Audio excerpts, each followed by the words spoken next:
Welcome to our arena of resilience, where athletes soar above obstacles and inspire us with unwavering spirit. Today, we honor the incredible story of Just Call Me G, Monster Jam, Grigsby, our fifth place winner at the Arnold Classic Wheelchair Pro. He's a true testament to the power of perseverance. Congratulations on the fifth place finish there at the Arnold. Congratulations to you too at the Arnold. Can't wait Appreciate to that. see you Yeah. in Idaho, I think it is. Yeah. My coach wants me to hold off on the Idaho, so I think I'm just going to get big this year, and I guess I'll go next year. We'll see who wins it this time, I guess. Oh, okay. Although it would be cool to go ahead and compete, but I hadn't had really like a real off season, I guess, since I took the coach on, because originally the national was supposed to be in March, then it got moved to June. So like I did a prep for March and then did a prep for June.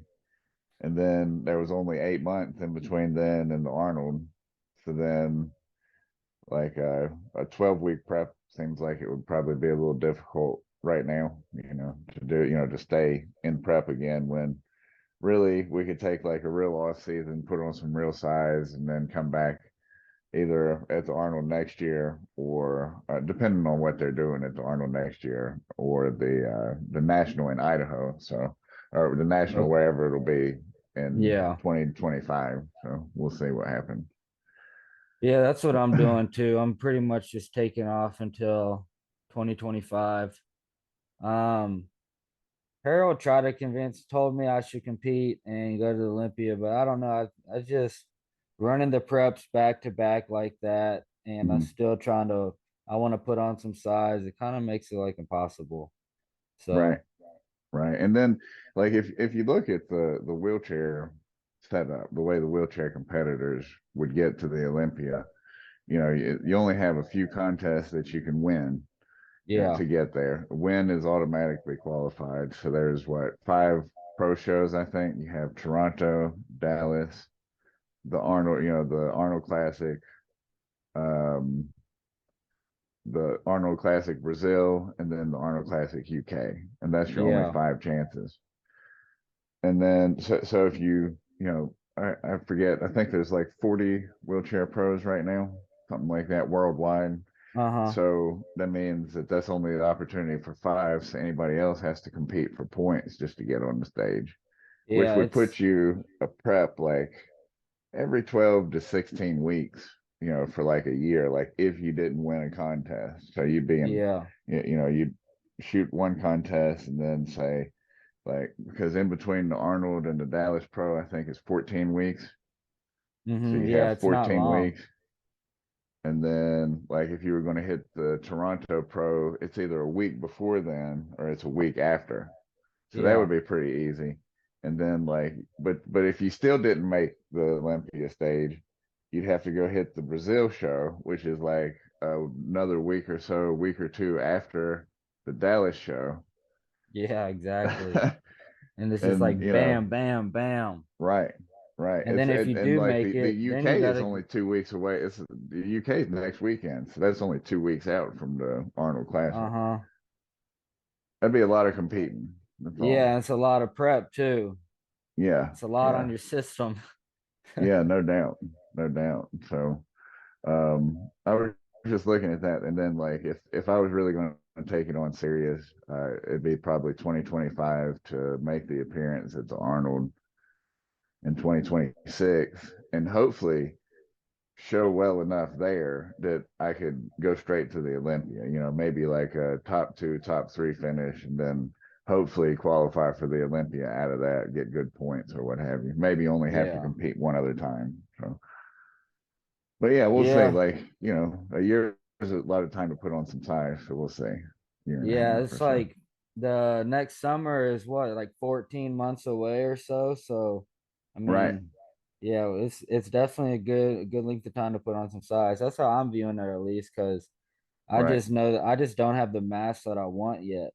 And Sure. so, and if Sure. I just keep cutting, if I just keep trying to do shows like for the Arnold, I didn't even really dial back as far as I wanted to and like really Hmm. get as peeled as I wanted to, just because I didn't want to just reversed so backwards from what I've been trying to accomplish. So I Right. figured, So coming in from like your weight at the national back in June, like how much size were you able to put on before the Arnold Classic? I think I was 6 pounds heavier at the Okay. Arnold than I was at the national show. Nice. Nice. Yeah, Well, that's so damn up 6 pounds in 8 months. So that's pretty good. yeah, it was, yeah, and I had a pretty bad off season too. So my Hmm. off season got completely thrown off because I went home to Louisiana to see my family and stuff. My dad had a couple of heart surgeries. Right. So it wasn't a problem that I had a bad off season, but I did have some stuff going on that kind of had my mind distracted off of bodybuilding and on to other Sure. things. Right. I can dig it. But yeah, So, now we're just so during rolling. this prep, how did you manage to keep it together and like, okay, I'm going to be prepping for the Arnold and all that. So, but you're back home in Louisiana and your dad's going through all this stuff. So, how did you manage to keep your training and Um, diet and all in check? when I was in Louisiana, my buddy Castle, he lives down there. He's a bodybuilder, and Mhm. we've been we've been doing this since the beginning together. So we're always on each other's ass. So that he was, we were able to train together and stuff like that. But I really didn't. I really wasn't on. I wasn't really dialed in until December. Whenever I got Mhm. back to Phoenix from Louisiana, and I was just kind of told myself like, well, if you really want to get going with this, then you need to get back home, get back settled. And so my dad had his surgeries. I had Thanksgiving with the family. Right after Thanksgiving, I shot back out here to Phoenix, and I just went basically into prep, just like a full prep, and I prepped from. I'd say I consider my prep to have been from January 1st into the Arnold. So it was about 12 weeks, or no, Mhm. that's about 8 weeks. Yeah, I think And it's 8 or 9 weeks, something. yeah, it's about 8 or 9 weeks. That was like my hard prep. And once I got back to Phoenix, I moved into an apartment. I Hmm. only got a 6 month lease. Oh So wow. yeah, I just moved into the apartment. This is where I'm at right now, just for the Okay. prep. So I move out next month for the next season. And Hmm. yeah, I just moved in here. I put most of my stuff in storage. I kept my bike, my stationary bike, and I Hmm. kept my dumbbells, and I kept like a sectional on the TV, and that was it basically. Right. And I moved in here and I just bodybuilt and prepped. And because I knew how far I had gone off in my off season, so I knew I had some major catching up to do.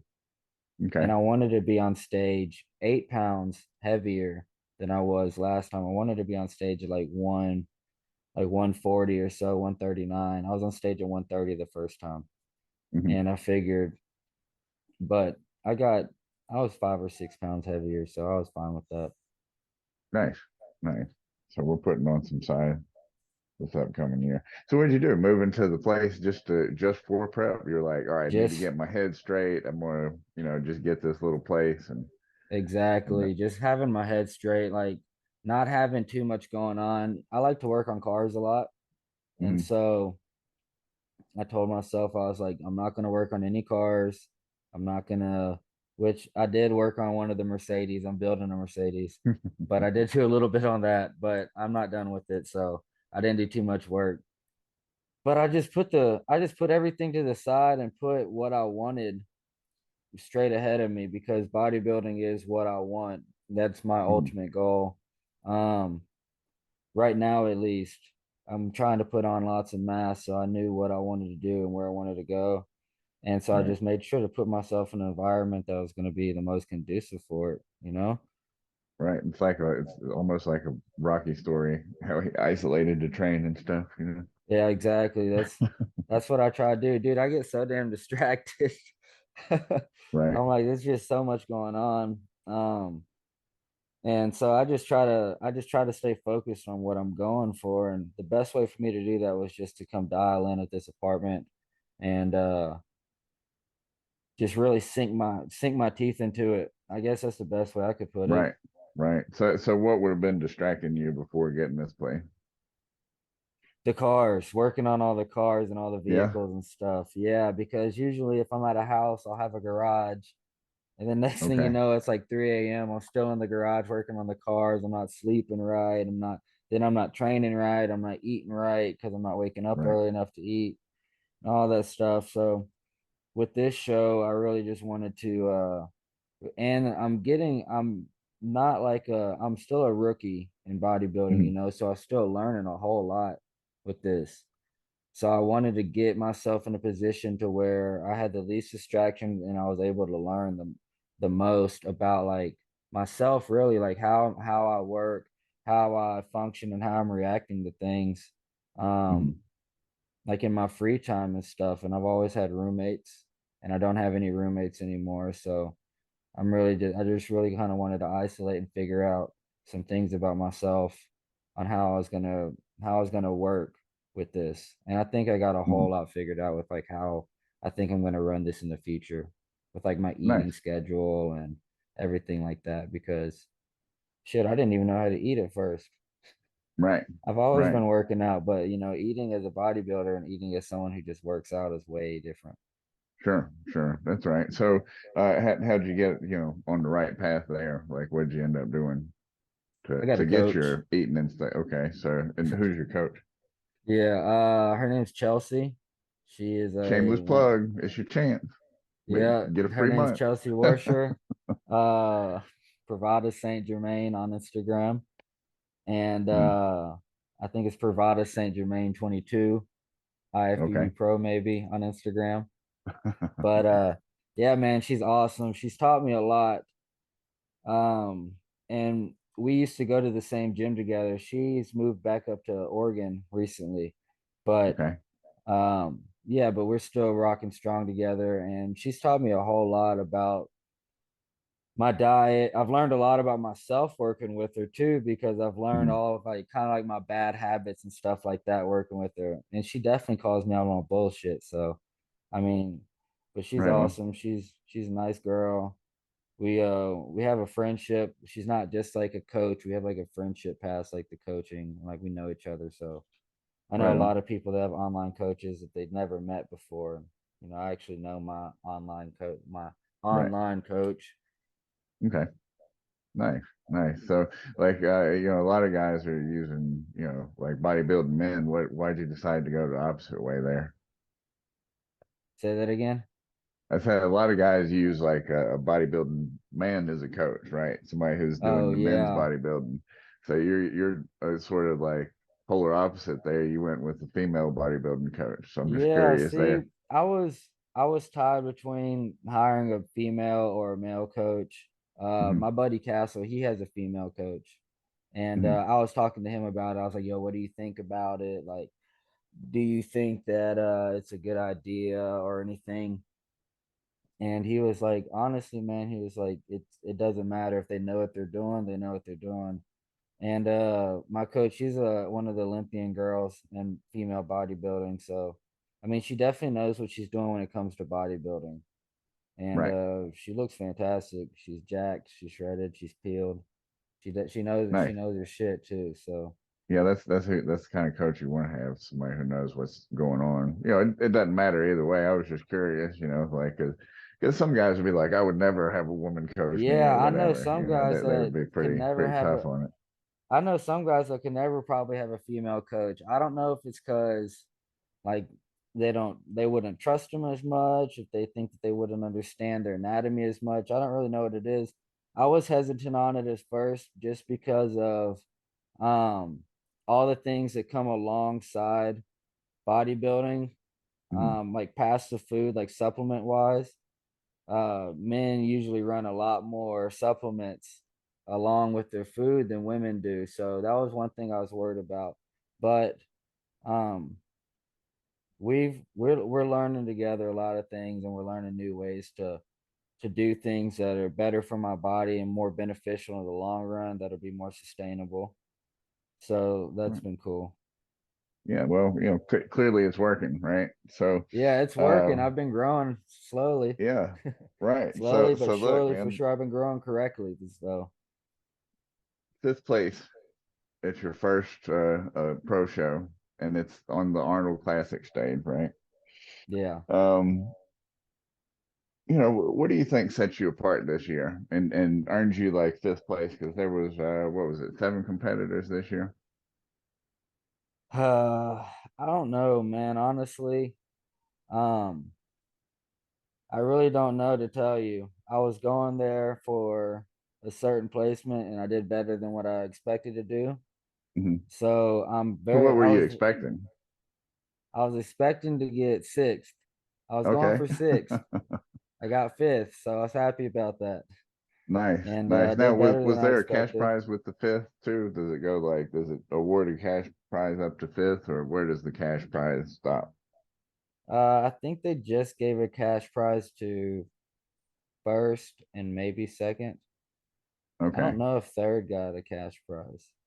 Probably first, second, third. I was just wondering if they had gone, because I know at the Olympia, I No, think fifth at the yeah, no, it Olympia is the didn't go last to payout. fifth. Okay. But I don't know what set me apart. Um, Well, haven't seen it. Like, I'm thinking like your conditioning was pretty good, like pretty on point this year. Size wise, yeah, you could use some size, but the conditioning beat out the other two competitors probably 100%. yeah, I think that my conditioning is pretty on point. Um, Hmm. I dieted pretty hard. Right. So, and yeah, I dieted pretty hard. I have got a stationary bike in my living room right in front of my TV, so I ride that for my cardio. Nice. And yeah, I really think that conditioning is what just set me apart. I think if I had Mhm. more mass on me, I think that maybe could have placed higher, but I just need more Oh yeah. size with that conditioning to just really bring in that full package in the future. I mean, at your age, a few more years, like I could see you being number one in a few years for sure. That's the For sure. goal. Right. I'm trying to be. I'm only 28 now, and I think in 5 or 6 years I should have Oh on yeah. quite substantial size to me. Oh yeah. And I mean, of course, it all depends on who comes out and starts competing and whatnot. But just the lineup the way it is now, I totally see it. I myself, I'm 44, so I'm trying to get out there as quick as I can. But at the same time, bodybuilding is a fun. We can call it like it is. It's an awesome sport and a fun hobby. Um, and I do have pro aspirations, but we'll see how that goes. I think that your pro aspirations are correct. I don't think that that's too far fetched of an idea at all, for sure. Oh yeah, well we're working on it. We're working on it. For sure. So, you know, being in the wheelchair bodybuilding scene is it's a unique journey, right? So, um as far as you become pretty popular on the Instas, and I'm sure that you talk to a lot of people. Um what do you have to say for others who are sort of in that same situation, who have been reaching out to you and whatnot? Other people that are wheelchair bodybuilders or just wheelchair Yeah, users in general. wheelchair users who are like, "Hey, I'd like to get in on this. How do I do it?" My best advice is just don't be scared of failing, and Hmm. don't be scared of not getting what you want as soon as you want it, because it's a hard, long journey. Right. It is a you, hard, you long, want it way difficult before you mental and can. physical Yeah, journey. But yeah. I don't know. I'd say probably the best thing for someone trying to get into it is just find a routine, find a main routine that's going to work for you. Because being in the wheelchair, I don't really live my life off of a routine, but I know a lot Right. of people in a wheelchair do. And so if you are a routine person, make sure that you put your workouts into your routine. Mm. Don't just try to like throw the workouts in there as they come. Like actually schedule it into your life and take it seriously, because if you want to be a bodybuilder and in a wheelchair, you're gonna have to take it very seriously. You're gonna have to take it just as seriously as like a pro, even if you're an amateur, because there is a lot more involved with it. When Right. you get to the gym, you're strapping yourself down to the bench and shit like that. you got to be ready to do those type of things without being nervous. Like, oh, is someone looking at me? Oh, is someone going to judge me? Right. Oh, I'm nervous. Like, because I know I used to be like that for sure. Yeah. Oh But yeah. yeah, Yeah. I'd be like, oh shit, I gotta belt myself down again, and oh, I want to like cover it up or something. I wish I didn't have to do this, but now, like, I did overhead presses the other day with my buddies, and we went up to 80s, and I had one belt on, and when we grabbed the 80s, I said, well, shit, I'm gonna put another belt on.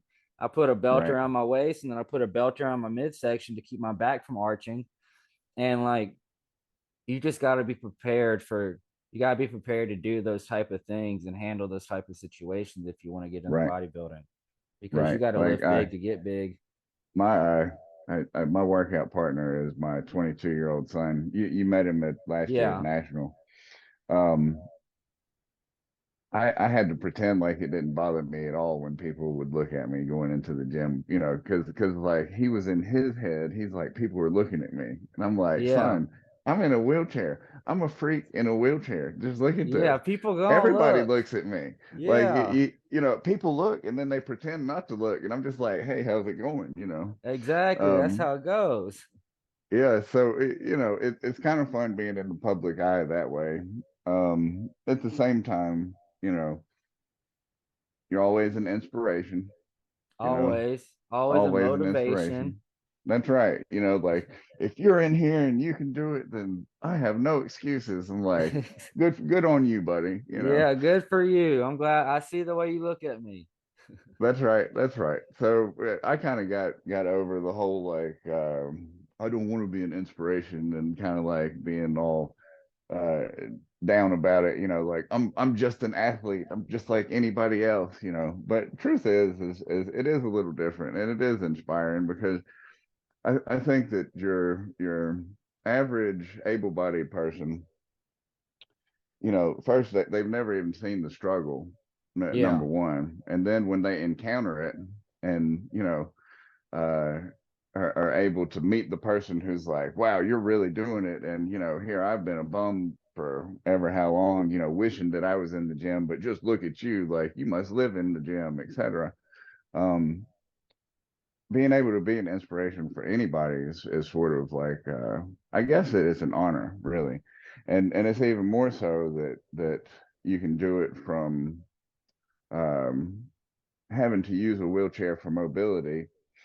But to be the inspiration to the walking around person, you're also the inspiration to the rolling around person, yeah, I'm glad you touched on that. I'm glad you right? touched on that And because that's the A1 thing right there is I want wheelchair users, paraplegics, what have you, to understand that like there are competitive sports. You can still be a competitor. yeah. Hell, you can still strive for number one, and that like not life isn't necessarily over just because you got into a wheelchair. It's a new point in life, and it's a new Yeah, your life experience. is just getting started. You just got to figure out how to start it a new way. And that's right. That's right. And I got to thinking. I read um, Marcus Aurelius. What is the book? Uh, I can't think of it right off the top of my head. I never can on the spot. But Marcus Aurelius says it's better for this thing to have happened to me than to have happened to somebody who couldn't have handled it. Yeah. Ain't that the truth? And looking around, I have adult children, lots of friends, etc. And to be honest, I wouldn't want any of them to actually have to go through this on Never. their own. So it's better that it would. I'd rather bear it. Sure. So to understand that you are lucky enough to be in a wheelchair and to be able to put on a face, an upstanding face is sort of a great thing. And I'd say that it's sort of our responsibility as competitors and athletes to show, basically put your best foot forward, sort of deal. Yeah, I agree. Yeah, I Right. completely agree with that. Especially for like for the other wheelchair user, because I know that when I first got paralyzed, man, I was so damn scared. I didn't know what was gonna Right. happen. I didn't know Right. where I was headed, but I knew where I wanted to go, but there wasn't many people that seemed like they were at that point. And now that there's so many more wheelchair bodybuilders and stuff like that, I think it's cool for like athletes to be able to speak out, even if they're not even in bodybuilding, but just any like wheelchair professional athlete. I think it's nice for them to be able just to speak out and let people know, like, yo, you may be in a wheelchair now, you may have to use this to get around and stuff, but there's still ways that you can move quickly in the wheelchair. There's still stuff that you can do on a professional level, on an intense professional level with other people who have the same drive and same competition mindset as you. That's right. That's right. I love it. Love it. Um, it reminds me of this one thing, like, it's Homer Simpson walks into a hospital and he sees Yeah. a wheelchair and he goes, and here I am using my legs like a sucker. Right. Could have been rolling the So whole damn time. it could have been rolling the whole time. So it's also, just sort of your outlook on it. If you have a good outlook, then you're in good shape, and if you have a poor outlook, then you're gonna really suffer. As Yeah, mindset drowns a lot of people out. That's right. That's right. So Yeah. what do you do in your off time, like when you're not working on cars or bodybuilding? I don't really know if I have off time past that. Right. I'm usually cooking. Right. There you Bodybuilding go. takes up most of my time. I mean, I told me and my coach talk one day, and I was like, one of the big things. Oh, there goes one of my lights. I said, one of the big things that I've learned about about this is that if I want to be like treated like a professional, then I've got to act like a professional. I've got to Right. do what professionals do. And so pretty much bodybuilding takes up most of my time. If I'm not training, then I'm pretty much cooking. And if I'm not doing Mhm. that, then I'm just trying to spend whatever little bit of free time I have trying to do what I want or getting errands run, right? Like trying to Right. go out, see some of my friends that I get to see once in a blue moon because I'm at the gym all the damn time, which I don't mind it at all. I love it. It's what I Mhm. do. But to be able to be a professional at something, you do have to put in the hours. And so I just basically just make sure I put in the hours. Nice. Nice. Yep. Bodybuilding is certainly the lifestyle that takes up every every ounce of being, Every ounce from of the, being. like, even though it's the off season, I wake up, I hit cardio first, then I feed my dogs, then I feed myself, Uh-huh. and then if I don't have any food ready, I have to cook all the food and all that stuff and all that, Oh, dude. That's the worst when So you wake up and you're like, oh, I need meal two and I have no food cooked. that's right. That's right. So now I'm cooking for, meals 2, 3, 4, 5, and then the first, 4 for the next day or whatever. Exactly. Now I've got 6 pounds of beef in a pan for 45 minutes trying to mix it up. That's right. That's right. Hey, what are you getting into today? Well, I got to cook. Got to Literally, cook. I that's got to cook and I got to eat. And aside from that, I got like 30 or 40 minutes. What do you need? that's literally my life right there. I'll cook and I'll train and then I'll eat. And then Right. if I have extra time, I'm probably looking at my TV or my iPad because I'm trying to finish up other stuff I have to get done for like content wise, like videos or something. Right.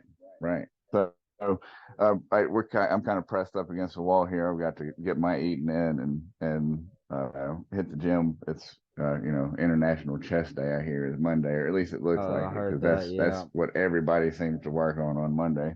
I might change it up, but today is chest day for me too. Um, do you have any upcoming events or projects that you're pumped that you want to talk about right now? Yeah, man. I don't have anything major coming up. I Mhm. am going down to Dallas to see Harold Kelly to have a Okay, training session with him, talk to them. nice. I'll probably be going to the Idaho show Mhm. just to go.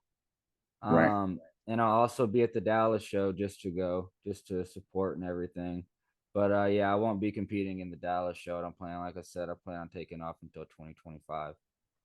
Yeah, But right other on. than that, yeah, I don't think anything special.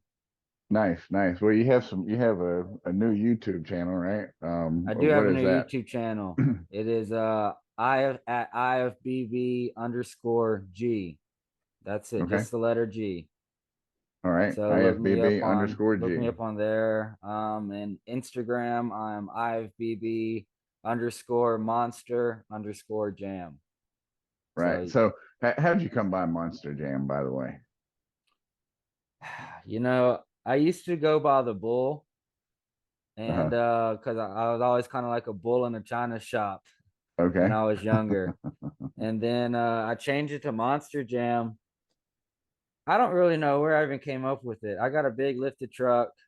I Okay. worked out a lot. I don't really know how I came up with Monster Jam, no idea. But I just came up with it a long time ago in like 2016, Wow. 2017. Yeah, and it's just been my handle ever since. Nice. Well, it suits you now for sure. And how long have you been injured? We didn't get into that. I'm 3 years. Only 3 years. Only So you three had years. So Monster 3 years Jam ago, before like you were today, injured. I was in rehab 3 years ago today. Wow. Wow. Yeah. Yeah. So like So my phone and look like at you pulls up now. all these videos from 3 years ago. Yeah. That's like hospital videos and stuff. Yeah. Yeah, like you were very like sickly looking back then, back in Yeah, those days. I was like 119 pounds. I died a couple of times and I completely bled out. I had a full blood transfusion. They put more blood in my body than what your body even holds.